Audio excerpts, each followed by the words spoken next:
Hello, welcome to another episode of Man with a Mentor. I am your host, the man, Matthew Barnard, and you may be wondering what a show called Man with a Mentor may be about. And basically, it's about me talking to people who have interesting careers. And I have a great guy here. His name is Jason Hanrahan. Yep.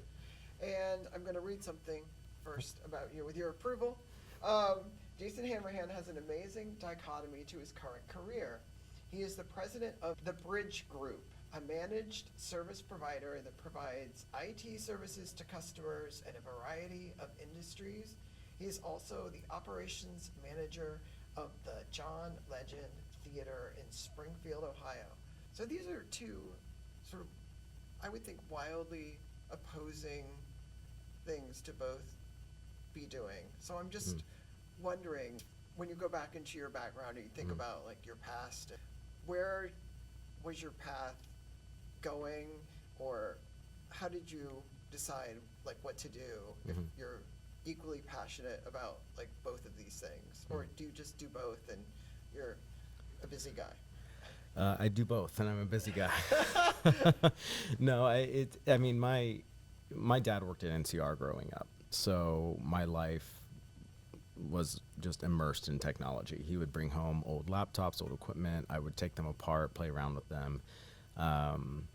The church that I went to when I was young, I quickly got involved in the production side of things. I managed their network, their sound and light systems, and I just had a strong aptitude for tech, and that's what I did. I enjoyed it. I had a lot of success in it. And I'm not one to say no, sometimes to a fault. So, Apparently. yeah, I mean, and growing up in a small town, people, because I grew up in New Carlisle, Ohio. So, small town, lots of people get to know you, get to know your capabilities, and you get offered a lot of opportunities, or they request a lot of, free work from you. Oh. So, that's... When do you start to charge? When you're like, this could stop at any time? Yeah, that's what I had to learn after high school. Was like, I need to start. I have bills to pay now, so let me start that. But the art piece, though, getting involved in church with the sound and lights. I'm a musician. I've always played piano and sang in the church. But then when I got to high school is when I started doing sound for their theater program. And that's when I fell in love with like musical theater and everything there. And so that's where the tech and the art side kind of aligned and converged, was in high school. So. Right. I think there's more tech to theater than the audience knows about. Like, they just see the people, singing and dancing or acting and whatever on stage, and they don't think like there's got to be somebody who knows how to run the soundboard and every other part of it, and hit the lights and the cues and all that stuff. So, I mean, some of those Broadway shows, there's more people working backstage considered tech than there are on stage, and it's something that you don't see. It's all in the background. Right.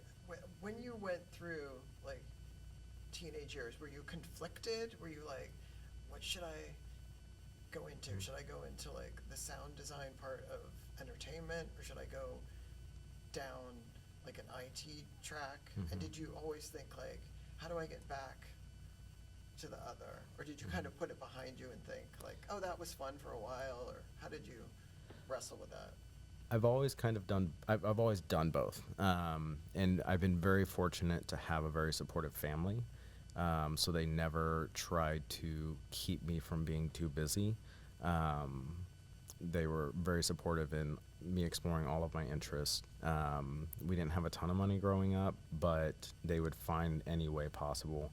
And fortunately, through the church, through the company that I worked for in high school, I was able to explore those interests, and I had the support financially to get the equipment to do that, because there was also part of a project for them. They needed it done. So very lucky and blessed to grow up in that environment.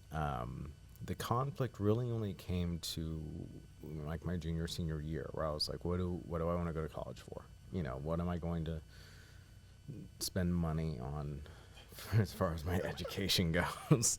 And I decided at that time to go the IT route as far as like my full-time profession, just because I do have, we'll just say finer taste. So I knew that, going arts full-time wouldn't necessarily allow me to buy the 21-year bottle of scotch that I want. And so IT became my focus, but I always did theater on the side. Like there was never a time where I put theater on the back burner. It's always been a part. And where did you go to school, and how did you decide that was the place for you? As far as college, Sure. so Tell me it all. so to come to high school is where I grew up and developed my love for musical theater.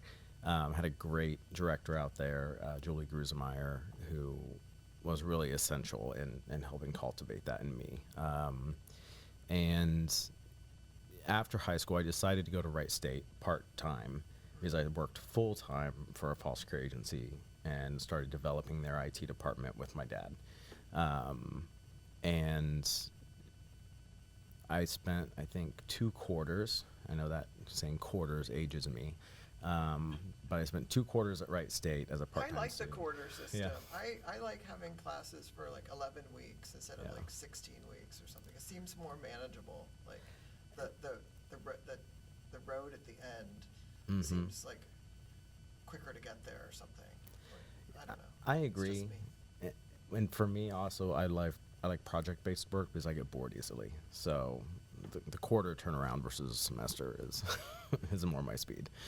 But I didn't last long at Wright State. They, at that time, I can't speak to them now, but as a part-time commuter student, they really didn't. I didn't feel like they were devoting enough time and resources to their part-time commuter students, and Isn't that school like 80% commuter school? I think You'd so too. Yeah. You'd think they do everything they could Yeah. to make commuters a priority, right? You would think. Oh, gotcha. Yeah, but I think part of it was, I started my business right out of high school while working for my uncle still, and so I'm very business minded, and I have been since I was very young. And for me, it was, in my decision to leave Wright State, it was all about the fact that I was paying them. They would be, my advisor would be like an hour late to a meeting, no call, no heads up, no apologies. And I'm just like, this isn't good business. You know what I mean? Right. And like, I have to find time to meet with you during normal business hours when I'm working on other things. And so it just left a bad taste in my mouth. And I was young and fiery and just like, nope, I'm out. Like in tech, I don't need this. I was on my way, to getting that CIO status. Very early in life, so I was like, I don't need to spend this time and energy and resources on a college education right now. Right. What's the best resources out there if you want to be an IT person, like in terms Like of school, professionally? or is it just jump in and just start working in it, or It's what do you think? It depends. If you're wanting to get your hands in the tech, then certifications will get you that entry level position into companies. That's what I did. I got a slew of Microsoft certifications after high school instead. So that, verified my knowledge of their ecosystem and their server infrastructure. And I was able to build upon that. And then obviously just, the resume and the list of projects and accomplishments in my professional IT career after that. The problem with degrees in the IT field, in my opinion, is that half of that education is gen eds. And what they teach you is not, like, it's good they start at the very beginning of the ones and the zeros, right? And they give you a lot of knowledge that you've paid a lot of money for that you're not actually going to use in a typical IT position.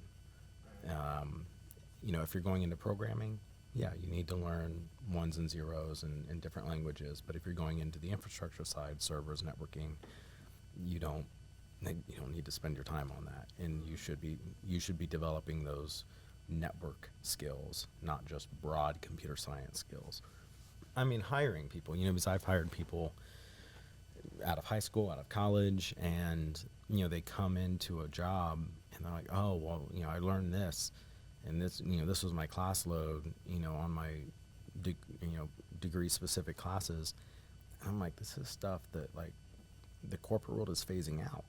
Like, they've not really prepared you for the future. They've taught you the past, because education does not lead in that regard, as far as technology.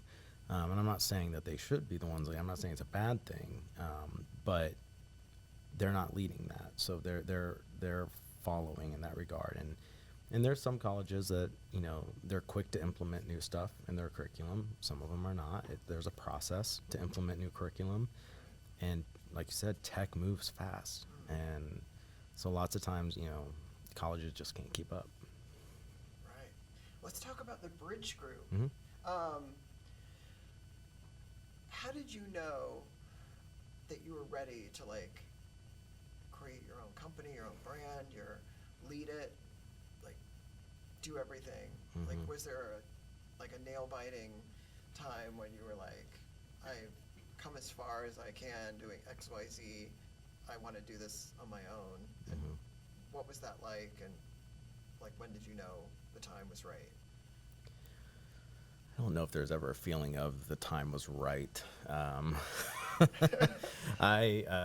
Someone just the other day was texting me about something, and they said, "You're a man of action," and that's really what I just get an idea, especially when I was that young, when I had all the energy and the world hadn't kind of tapered me down a little bit. I was just constantly moving and constantly doing things, much to my mother's chagrin.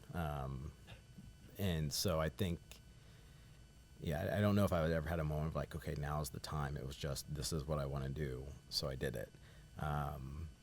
And I'm not saying that's the best way to do things, but I've learned a lot of lessons, good and bad things have happened as a result of that. But I very much had a shoot first, aim later type of mentality. Right. I mean, that's like the reckless abandon of youth, I think. Yeah. Just, like, jump and hope there's no rocks in the water. Yeah. Yeah, I think we've all done that to some degree or another. But you've done it, and you kind of came out the other side, like, successful, so that's good, Yeah, I'm very fortunate that it has been successful. It hasn't been like a wild success. I'm not a millionaire. I don't have, a couple houses tucked away somewhere. But in general, I've been happy. I've worked with a lot of neat people. I've worked with a lot of neat organizations. And generally, I've enjoyed it. I've been able to do a lot of neat things, especially when I was younger, for my age back then, that I would have never gotten the opportunity to do if I would have went the traditional route. And that's helped develop me as a person too, and help, kind of maintain a wider worldview than some of my peers growing up. This might seem like an odd question, but some people that are really technical are also not maybe suited for the business world in terms of being outgoing and aggressive. So you have like a little bit of both, because you have to obviously be like a salesperson in your company and client facing and all that. So like, is there any challenge of either the tech part or the sales and client part that comes your way that is a challenge for you, or like a certain part is easy for you or not? The hardest part about it is the switching between the two. So there are times where like I just get in that tech mode. I just want to figure out a problem. I'm very detail oriented. Like, don't come talk to me. I don't want to like people interactions. It's just exhausting. And then there's times where all I want to do is like just go out to talk to customers. Like, let's talk about technology and how you use it. in my old age and at this point in my career, I'm getting less and less interested in fixing tech problems. Like, I don't want my hands in a server. I don't want that. My sweet spot in IT is talking with businesses and people about how we're going to use technology to transform their business or to make their business more effective or more efficient. That's where my passion lies in regards to IT.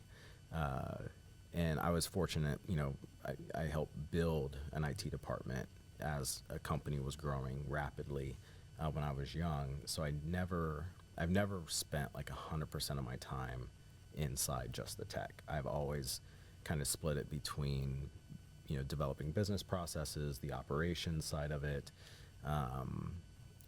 Even when you're doing internal IT, you're still selling things to the internal staff, whether it be executives or line staff. You're still having to sell the technology and the use of it to them.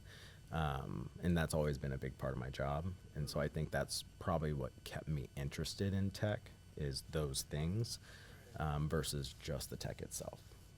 Right. Do you have people that work for you, or do you do it all? No, so can't do it all. I have full-time staff that take care of the day-to-day. They're a great team. They do very well. They take care of my customers. So I'm not doing much ticket work unless they have to escalate something up to me or ask me a more business administrative related question.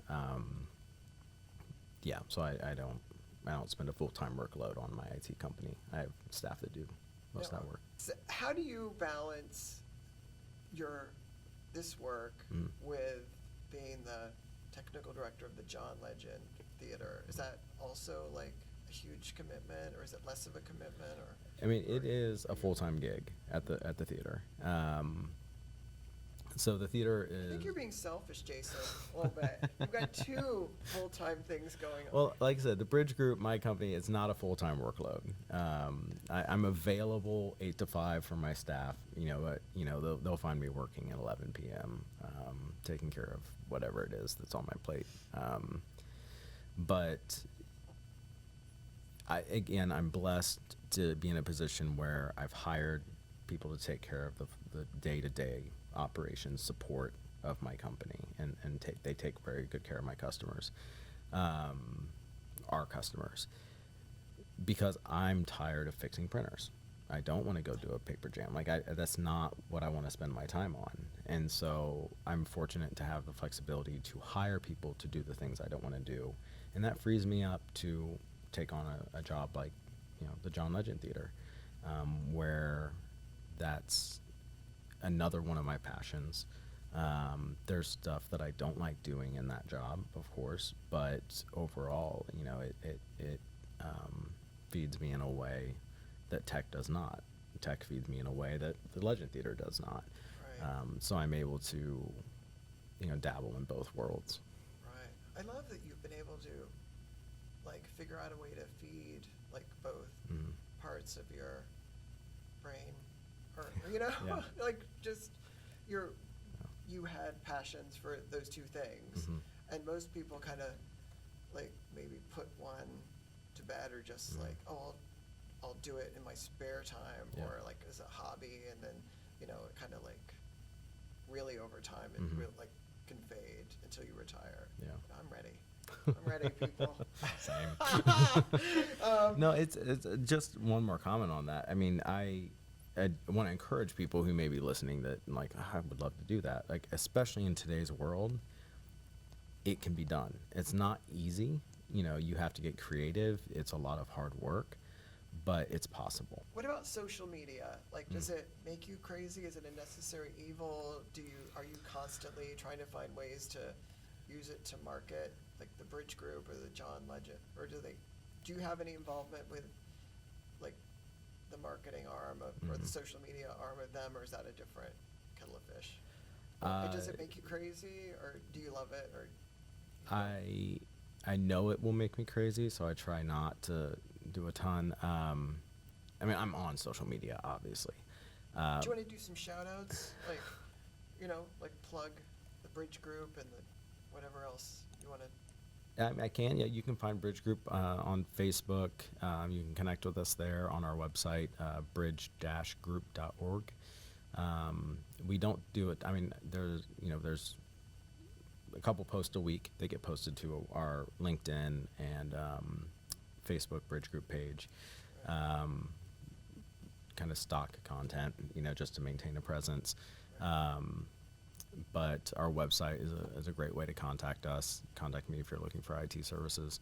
But the Legend Theater, I manage that social media a little bit more than any of my other business social media. And so we'll post about shows coming up. So the theater is a community outreach program of the Springfield City School District. So currently we do not produce any of our own shows. We are just like a rental house and support system for groups in Springfield or the surrounding area that do produce their own shows. So a lot of community theater, a lot of schools will use the space, rent the space. So I will promote those shows and also kind of our internal operations and things that we're doing at the theater, just to show people hey, we're active, we're here. Also as marketing for the theater of enhancements that we're making and investments to the space. I have a couple of idiotic questions. I'm going to split into two. So I have Luke here. Okay. If Luke said, I want to get into IT, what would it be the best piece of advice, as a mentor, for choosing that as a career field, or breaking in, or maintaining a successful ride in IT? Yeah.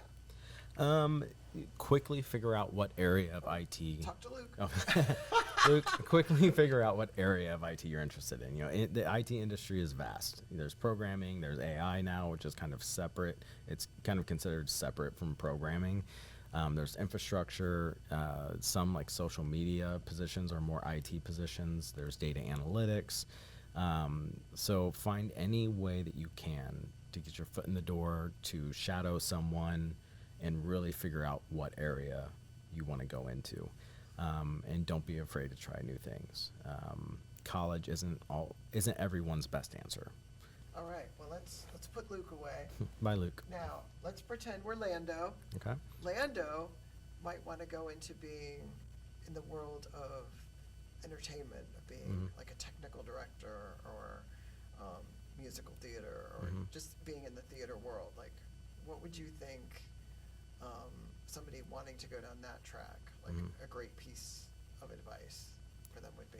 If you want to get involved in tech or entertainment theater, there's plenty of groups out there, community groups you can get involved in.